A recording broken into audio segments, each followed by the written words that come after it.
सरकार ने कैबिनेट बैठक में बड़े फैसले लिए हैं। उप मुख्यमंत्री दिया कुमारी और मंत्री जोगाराम पटेल ने जानकारी दी। उन्होंने कहा कि आने वाले 5 साल में कुल 5 लाख भर्ती होगी और हर एक साल में 1 लाख भर्ती का प्रयास है। इसके तहत इस साल 60,000 भर्ती पूरी की जा रही है। देखिए रिपोर्ट।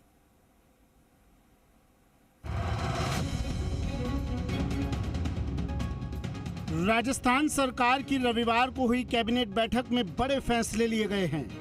मुख्यमंत्री भजनलाल शर्मा की अध्यक्षता में सचिवालय में कैबिनेट बैठक हुई। डिप्टी सीएम दिया कुमारी और मंत्री जोगाराम पटेल ने प्रेस ब्रीफिंग में बताया कि कई अहम मसलों पर फैसले किए गए हैं।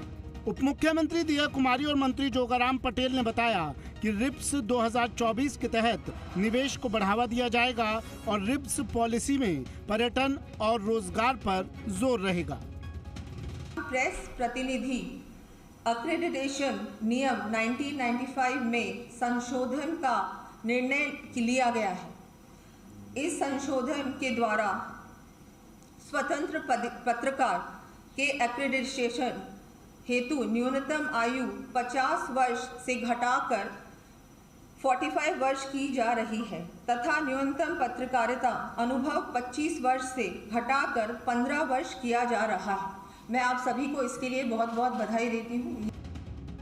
इसके साथ ही डिप्टी सीएम दिया कुमारी ने कहा कि महिलाओं को प्रोत्साहन देने और आत्मनिर्भर बनाने पर फोकस किया जा रहा है। कैबिनेट बैठक में सफाई कर्मचारियों की भर्ती को लेकर चर्चा हुई है। इसके साथ ही सौर ऊर्जा संयंत्र को जमीन देने पर भी चर्चा हुई है। शिक्षा और चिकित्सा विभाग के अलावा अन्य विभागों में तबादलों को लेकर भी कैबिनेट ने चर्चा की। हमारे जो कर्मचारियों का भर्ती बोर्ड, इसके अलावा जो विभिन्न निकाय है, इसमें सफाई कर्मियों की भर्ती भी अनेक बार विवादित रही है और इसका विधानसभा में आपने हमारे मंत्री जी का वचन सुना था, कितनी बार भर्ती हुई, फिर भर्ती हुई।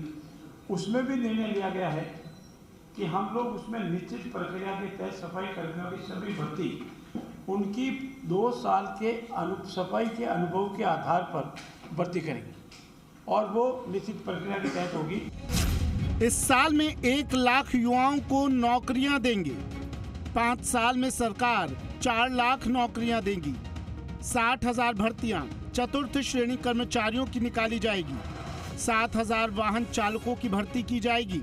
सफाई कर्मियों की भर्ती 2 साल के अनुभव के आधार पर होगी। चतुर्थ श्रेणी कर्मचारी भर्ती के लिए 10वीं की योग्यता अनिवार्य की गई।